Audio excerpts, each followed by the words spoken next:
Welcome all of you. आज हम रीट 2021 के अंतर्गत अंग्रेजी जो विषय है उसको लेकर अपन तैयारी की बात कर रहे हैं और उसमें जो टॉपिक ले रहे हैं वो सबसे पहला जो टॉपिक है वो टीचिंग मेथड से रिलेटेड है। चूँकि टीचिंग मेथड में लगभग काफ़ी बच्चों को समस्याएं आती हैं, तो मैंने यहाँ कोशिश की है कि जो टीचिंग मेथड है उनको इजी वे में और बच्चों तक पहुँचाया जा सके और समझाया जा सके। तो देखिए, आज हम जिस मेथड की बात करने के लिए जा रहे हैं वो है ट्रांसलेशन कम ग्रामर मेथड, या इसको हम ग्रामर कम ट्रांसलेशन मेथड भी कह सकते हैं। दूसरी जो टीचिंग मेथड में ग्रामर कम ट्रांसलेशन मेथड है, इसी मेथड को जीटी मेथड के नाम से भी जाना जाता है। तो हम इस मेथड के ऊपर चर्चा करते हैं। जैसा कि आप देख रहे हो, this method is known as, एक तो आपको याद रखना है कि ये कौन सा मेथड है। इसका उपनाम सरनेम जो कहते हैं वो एक तो क्लासिकल मेथड है, दूसरा इसी को कहा जाता है ओल्डेस्ट मेथड। दो इसके पॉपुलर नेम है, क्लासिकल मेथड और ओल्डेस्ट मेथड। किसको कहा जाता है? जीटी मेथड को कहा जाता है, यानी ट्रांसलेशन कम ग्रामर मेथड को ही कहा जाता है। ये इसके उपनाम है। It is based on text book. ये इसकी मोस्ट इम्पोर्टेंट लाइन है कि ये जो आधारित है वो किस पर है? टेक्स्ट बुक पर है। हर टीचिंग मेथड की एक अपनी कैरेक्टरिस्टिक्स होती हैं और आपको इनमें से मेन जो फैक्ट्स है उनको याद रखना है। तो ये जो है वो टेक्स्ट बुक पर आधारित है और एंड इसके जो कुछ प्रिंसिपल्स हैं, यानी इसके सिद्धांत है। तो देखते हैं कौन कौन से सिद्धांत हैं। नंबर 1 की अपन बात करते हैं कि foreign language can be easily learned with the help of grammar.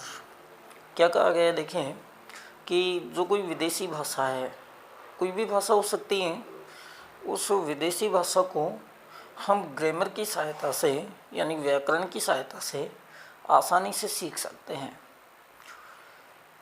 Grammar is the soul of the language.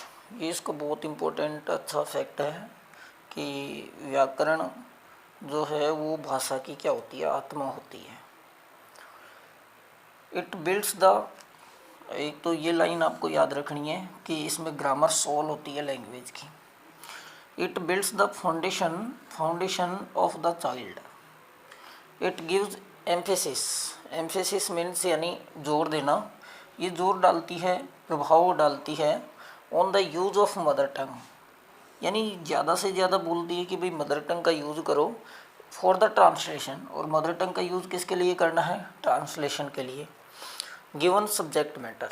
तो देखिए, आपको यहाँ कुछ बातें इसमें अभी तक समझ आई होगी। वो 2-3 बातें हैं जो अभी तक अपन ने पढ़ी है। उसमें से एक तो ये भी, इसको क्लासिकल मेथड के नाम से जाना जाता है। ओल्डेस्ट मेथड इसी को कहा जाता है। किसको कहा जाता है? जीटी मेथड को कहा जाता है। यानी जीटी मेथड ग्रामर कम ट्रांसलेशन मेथड है, या यूँ कहें हम ट्रांसलेशन कम ग्रामर मेथड। दोनों एक ही बात है, अलग अलग कोई बातें नहीं है। दूसरे अपनी ये कहते हैं कि ये जो मेथड है, इसमें ये मेथड डिपेंड किस पर है? तो आपको ये ध्यान रखना है, ये मेथड टेक्स्ट बुक पर डिपेंड है। ये मोस्ट फैक्ट है इसके कि टेक्स्ट बुक पर ये डिपेंड है। यानी इसमें ग्रामर की सेपरेट्स बुक होती हैं और उन बुक के माध्यम से सेपरेट्स ग्रामर का जो है स्टडी करवाई जाती है। इसके जो प्रिंसिपल हैं, 2-3 प्रिंसिपल हैं।